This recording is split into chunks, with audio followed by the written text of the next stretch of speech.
Yang saya takut sih cuman begini, seperti halnya Pak Paul dan para rombongan ini ya, kan mau pakai kasus Pak Muhammad KC ini kan sebagai trigger ya Pak ya, buat saya Hmm. pembentukan LSM, class action dan sebagainya ya untuk memperjuangkan hak minoritas.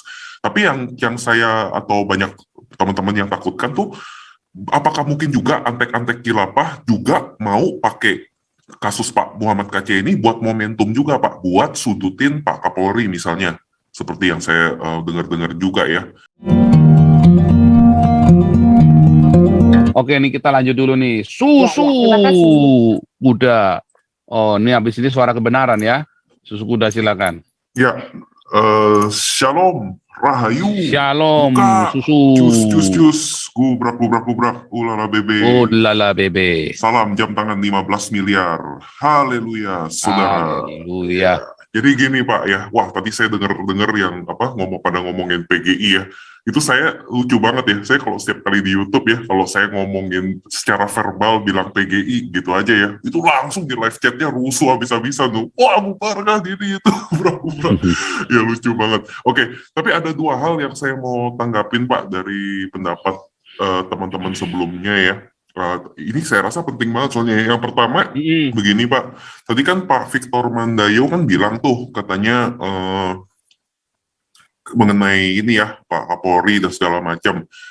Sebenarnya banyak sih yang ngomong-ngomong seperti ini gitu, tapi biasanya kalau ada orang yang ngomong seperti Pak Victor Mandayo itu sejauh ini ya Pak ya, sejauh ini sih saya selalu tanggapinya secara dalam tanda kutip politically correct gitu ya, bilangnya oh ya kita harus optimis, Pak Kapolri itu ada strategi khusus, kita harus optimis, jangan nyudutin seperti yang Pak Paul bilang tadi. Nah tapi masalahnya gini Pak, yang saya takut sih cuman begini, seperti halnya Pak Paul dan para rombongan ini ya, kan mau pakai kasus Pak Muhammad KC ini kan sebagai trigger ya Pak ya, buat saya pembentukan LSM, class action dan sebagainya ya untuk memperjuangkan hak minoritas. Tapi yang saya atau banyak teman-teman yang takutkan tuh, apakah mungkin juga antek-antek khilafah juga mau pakai kasus Pak Muhammad KC ini buat momentum juga Pak, buat sudutin Pak Kapolri misalnya, seperti yang saya dengar-dengar juga ya. Nah, jadi seperti itu ya, itu yang pertama yang saya mau tanyakan ya pendapat Pak Paul. Terus yang kedua, tadi saya sempat dengar juga mengenai channel-channel gede katanya kayaknya ada upaya mau ditumbangin satu-satu gitu kan Pak ya. Itu saya rasa perkembangan yang sangat bahaya sekali sih Pak ya. Maksudnya biarpun tadi di live chat saya sempat bercanda ya, bilang kalau yang gede-gede tumbang ya udah yang gantiin susu kuda sama Gajah Mada aja deh naik ke atas. Tapi ya itu bercanda ya. Tapi serius Pak, soalnya saya berani bilang alasan kenapa Bapak Muhammad KC ini masih bernafas, masih hidup sampai saat ini di antara kita itu boleh dikata tidak lain dan tidak bukan tuh karena para Kristuber dan ujung tombaknya Pak Paul ini gubrak-gubrak habis-habisan kan, yang besoknya langsung ada beritanya tuh terekspos si Napi Linglung Bonatai ini. Nah kemarin aja ya, dan ke dunia internasional juga Pak, soalnya kemarin kan saya sempat komunikasi juga tuh sama Pak Thomas itu ya, yang saya sempat bantu translate untuk dia di salah satu acara yang ada dianya tuh. Nah dia bilang ya, itu pembaca media Aletheia itu di sana, itu mereka dan termasuk dia sendiri itu tadinya nggak nyangka Pak, kalau di Indonesia itu bisa ada kasus-kasus penistaan agama segala macam, dan juga ada diskriminasi radikalisme yang banyak itu. Dia bilang katanya kalau di Pakistan mereka nggak heran, mereka kesannya bahkan Indonesia itu toleransi, aman, hubungan antar agama baik dan lain-lain gitu, seperti yang dipropagadain tokoh tertentu yang bilang kan, oh dunia itu harus belajar toleransi justru dari Indonesia. Nah, jadi masalahnya gini Pak, kalau misalnya para Kristuber ini, Kristuber tangguh ini ditumbangin semua satu-satu, ntar siapa lagi Pak ya yang bisa membawa keluar informasi kebenaran ini ke seluruh dunia? Ini sudah masuk ke ranah ngiri-ngiri sedap kalau menurut saya Pak. Jadi bagaimana menurut Bapak mengenai dua hal tersebut Pak? Ya, terima kasih, Tuhan Yesus memberkati. Nah, itu dia itu. Ya. Itu dia itu yang jadi masalah kita. Makanya kita nih pokoknya teman-teman. Pak Paul, boleh nambahin Pak? Boleh Pak Rajauti. Begini Pak, Mungkinan bisa jadi. Abi nggak tahu ada orang yang strike channel-channel lain melalui akun YouTube-nya dia. Bisa jadi, Pak. Ini orang dalamnya dia, entah siapalah gitu ya, yang mengelola akunnya gitu. Bisa jadi seperti itu. Bisa jadi juga ada tangan yang dari atas yang lebih besar itu, entah bagaimana caranya secara IT dibuat seolah-olah ini apa namanya, strike semua gitu, yang besar-besar ini gitu. Strike semua dari laporan-laporan akun yang lain gitu. Itu kemungkinan itu ada. Terus yang berikutnya begini, ada kecenderungan yang udah bolak-balik saya singgung, banyak akun-akun Yudas, akun-akun yang diserupakan seolah-olah itu akun Katolik atau akun Kristen dan diadu domba satu sama lain supaya para netizen dan masyarakat ini terpecah gitu ya, terpecah dan teradu domba. Jadi Saya khawatirnya tujuannya begitu. Itu nggak fokus, Pak. Ya, banyak tuh, banyak. Mungkin saya sama Pak Susu Kuda udah sering diskusikan ini. Kita sebenarnya udah tahu channelnya, cuma nanti saya nggak enak mengumumkannya ya. Susu Kuda juga udah tahu, tapi rajin-rajinlah buat teman-teman yang di sini mengawasi channel-channel yang seperti itu, ya. Diawasi channel-channel seperti itu, jangan mau terhasut atau teradu domba. Banyak penyusup juga ya, yang suka masuk-masuk ke room gitu, banyak penyusup. Iya, banyak penyusup dan betul, Pak. Membenturkan YouTuber ini, dia dibenturkan dengan sesama komentator yang lain atau dibenturkan terhadap pemerintah gitu. Dibenturkan terhadap pemerintah artinya seolah-olah kita mau digiring untuk anti pemerintah itu. Banyak itu, Pak. Ini model-model akun kadrun sebenarnya, atau akun-akun yang diserupakan dengan nama-nama Kristiani tetapi isinya sebenarnya itu kadrun gitu. Nah itu Pak Susu Kuda beberapa kali saya masuk channelnya dia hampir juga kan kemarin kan, untung saya langsung protect gitu kan untuk supaya tidak terkena gitu.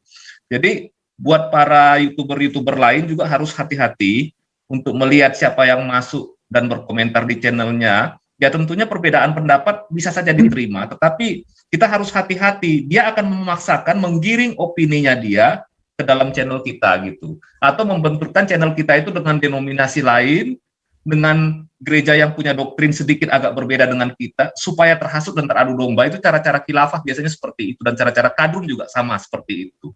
Jadi tolong hati-hati, jadi channel-channel yang seperti ini, dan jangan mau terhasut gitu ya, karena ini tidak akan baik bagi kita semua untuk menyuarakan apa yang terjadi sekarang ini. Terus kemudian ada kecenderungan, saya juga bingung ya, kalau ada channel Kristen melaporkan channel Kristen, pasti ada kadrun di belakangnya gitu. Percayalah, nggak mungkin gitu.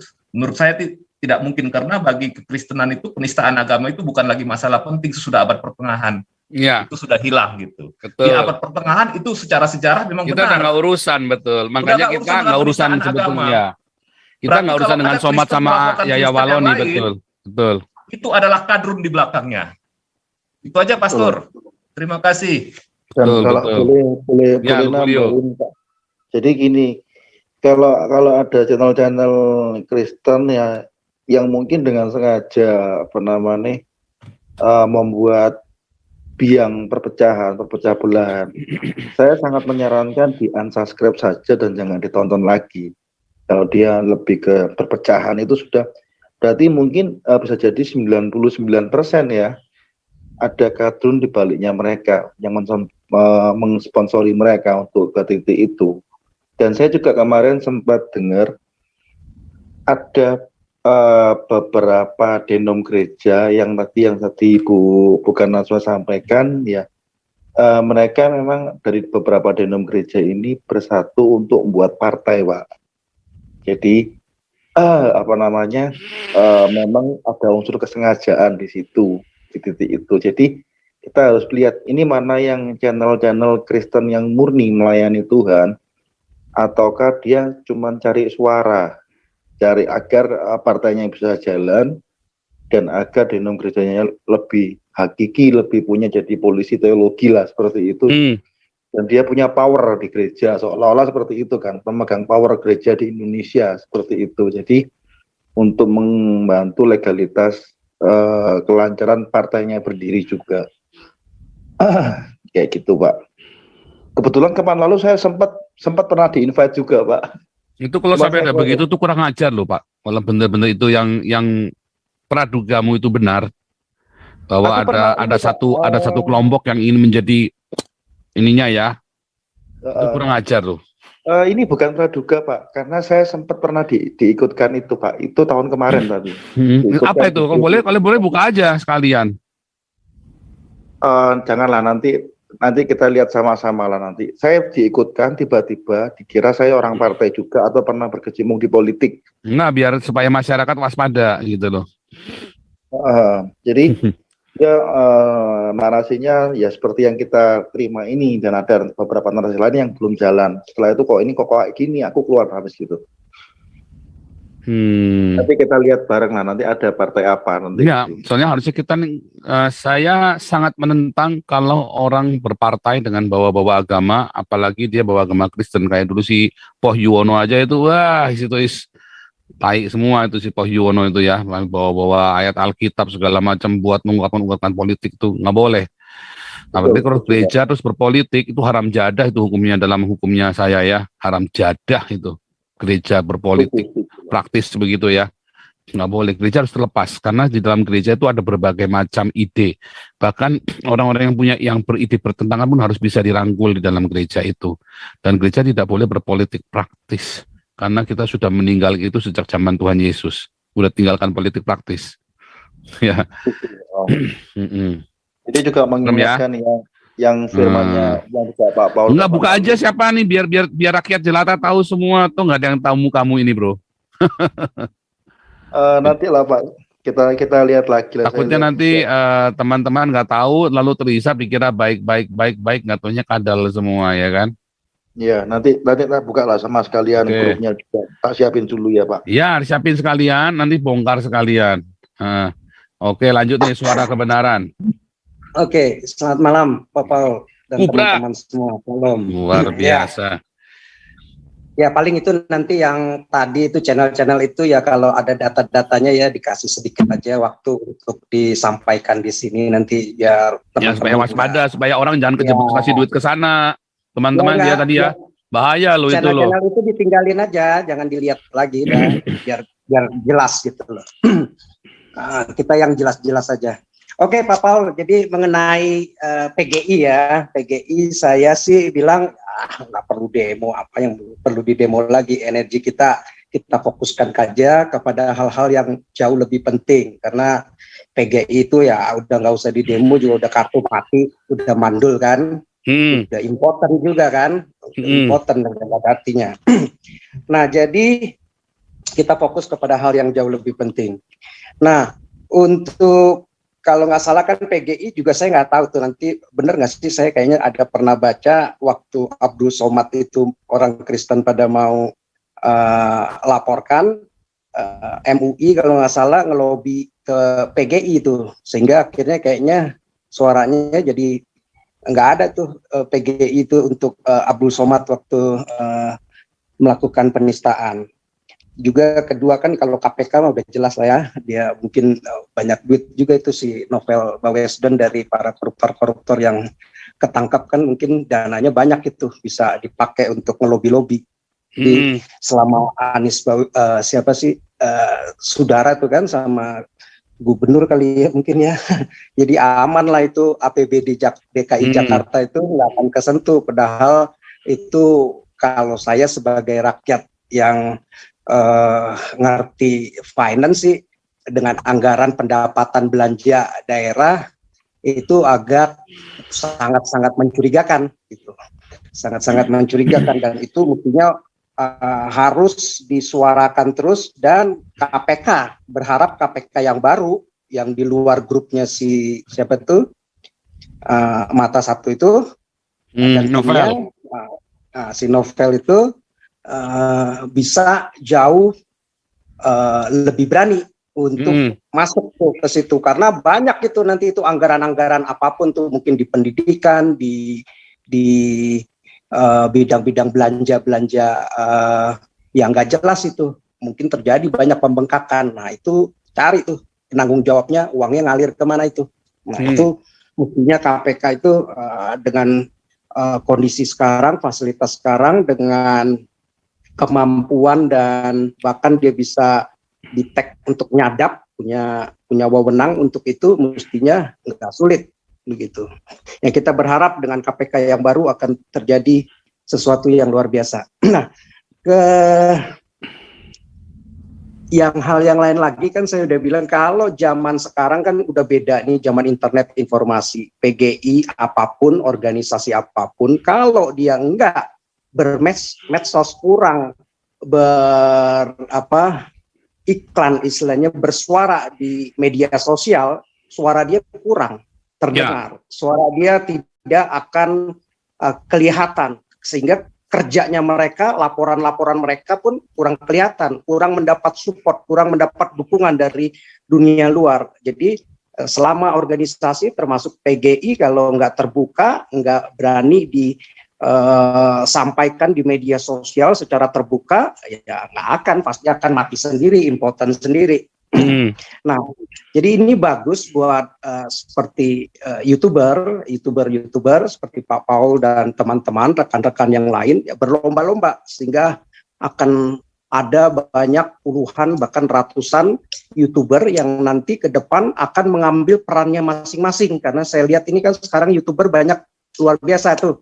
Yang saya lihat itu sederhana aja, gampang, dengan kesaksian model siapa itu ya, hidup untuk bersaksi. Itu aja banyak tuh, kalau nggak salah ada channel yang udah sampai kesaksian murtadin siapa itu, si Monto Arfa atau apa itu, yang udah 3,2 M itu view-nya, dan itu setiap hari. Sekarang dulu mungkin seminggu cuma 2 kali 3 kali laporan tentang murtadin, orang-orang yang murtad. Ini sekarang kesaksiannya setiap hari mungkin udah 2, 3, 4 orang tuh yang ditampilkan di dalam channelnya, dan macam-macam nanti, model Yusuf Manubulu dan yang lain-lain, bahkan juga nanti yang model debat, model yang penyampaian sejarah dan apa seperti Sofiatus, seperti yang lain-lain, itu pasti akan jauh lebih efektif, akan jauh lebih kreatif, akan jauh lebih punya nama dibanding gereja-gereja, sinode-sinode termasuk PGI.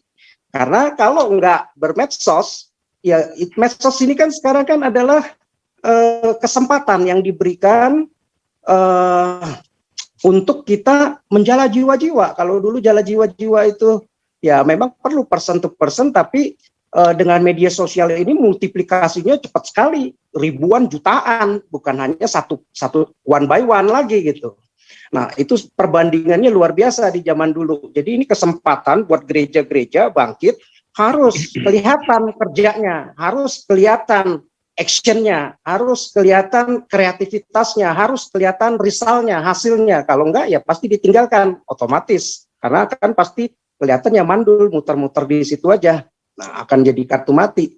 Nah, jadi kalau YouTuber yang seperti Pak Paul tadi katakan, misalnya minimal ini dengan bikin LSM, divisi hukum, kan kemarin yayasan yang lain sudah, nah ini bagus. Jadi ini otomatis dengan hal seperti ini, umat Kristen, gereja-gereja, entah itu dari sinode apapun, kayak PGI ini kan kumpulan dari macam-macam sinode.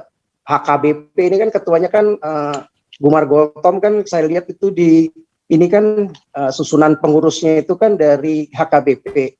Nah, macam-macam kan keanggotaan banyak kan memang didominasi dari ya aliran GMI, GKJ, GMAHIH, GKKK, GKPB, GPM, GBIS, GKII, GPIB, ada juga GBI. Nah, itu macam-macam. Nah, itu otomatis pasti mereka akan ketinggalan. Saya yakin nanti 5-10 tahun lagi sepi mereka, ketinggalan suara mereka kalau mereka tidak benar-benar menampilkan kerjanya yang kreatif di media sosial yang bisa dilihat orang lain. Nah, yang saya sarankan mungkin dari Pak Paul dan para YouTube yang lain, kenapa channel Pak Yusuf Manubulu padahal itu sederhana. Kesaksian siapa tuh, hidup untuk bersaksi itu sederhana, hanya nampilin sekarang malah disingkat itu, cuman lewat lagu-lagu terus ditampilin gambar foto orang murtadinnya dan pengakuan sedikit. Tapi banyak viewernya, banyak penontonnya, dan itu bagus juga. Jadi sangat membawa efek yang cukup bagus. Jadi semakin banyak tuh para murtadin berani tuh untuk tampil lagi, dan banyak orang yang semakin murtad karena dari situ mereka bisa melihat, ternyata orang-orang yang murtadin ini hidupnya bagus ya, baik ya, walaupun dicela sama teman-teman yang lamanya mereka balas dengan baik. Dan saya lihat banyak nih sekarang milenial ini luar biasa, mereka pintar karena faktor YouTube itu kan bisa dilihat, mereka itu akan cepat belajarnya itu bisa macam-macam, bukan hanya dari kalau kita dulu kan belajar cuma textbook, tunggu habis dulu. Ini kan mereka bisa lompat-lompat tuh belajarnya dari mengenai macam-macam, mengenai kekristenan, mengenai sejarah, mengenai wawasan apa, mengenai kesaksian hidup, mengenai pujian. Mereka bisa lompat-lompat dan mereka cepat sekali menyerapnya. Sehingga dengan informasi yang dia serap begitu cepat juga sekarang, makanya dengan internet ini, masa informasi data ini, mereka cepat sekali untuk murtad karena mereka disajikan informasi yang cepat. Kalau dulu kan terbatas, dinding-dinding gereja, dinding-dinding agama. Nah, ini kesempatan sebenarnya untuk kita ambil. Nah, seperti Pak Paul itu yang lakukan dengan teman-teman, saya yakin ini akan sangat membesar sekali. Yang penting diatur dengan kreatif, banyak lagi malah nanti divisi hukum nih, katakan ini adalah kesempatan yang seperti MKC, karena udah viral banget. Coba kalau kita support benar-benar habis, benar lihat nggak, itu nanti jemaat Kristen gereja yang selama ini kasih perpuluhan ke gereja, ngasih nggak ke YouTuber nih kalau kita tinggal buka rekening ini untuk ngebantu untuk hal-hal yang seperti ini, hal-hal yang strategis, hal-hal yang menghasilkan banyak jiwa-jiwa, hal-hal yang benar-benar langsung kepada up to date dan kepada kebutuhan yang benar-benar real di lapangan. Wah, itu puluhan miliar, ratusan miliar, bahkan triliunan itu nggak susah ke depan, begitu. Nah, saya yakin akan ditinggalkan cara-cara gereja yang model seperti itu, yang konservatif, yang model-model yang lama seperti itu. Nah, saya juga agak curiga juga sih, benar mungkin jangan-jangan PGI ini dengan didominasi dengan pengurusnya yang seperti itu, ya mungkin kalau model yang si MYM yang kena, ya mungkin mereka yang turun tangan tuh. Ya. Tapi kalau model-model yang si Pantekosta Karismatik ini seperti Syaifuddin Ibrahim sama sama sekarang si MKC yang dari GBI, ya mungkin mungkin merasa beda-beda ini kali teologinya, jadi nggak terlalu support. Enggak sih, bukannya bukan karena beda teologinya Pak, tetapi karena memang nampaknya takut saja Pak, karena Syaifuddin kan sama MKC ini kan memang kesangkut masalah hukum, misalnya gereja-gereja mau cari aman, padahal kita pada kenyataannya memang kalau kita berapologia, pasti kita mau tidak mau kita akan menyinggung agamanya orang lain, karena kan mereka yang membicarakan punya kita, dan kita harus menjawab. Kalau kita menjawab, maka punya mereka yang harus kita persalahkan, kan begitu kan, itu masalahnya. Tapi sebentar Pak, ini biar Amin Wijaya kasih update informasi, mungkin dari lapang ada update informasi sesuatu ya Pak ya, ini.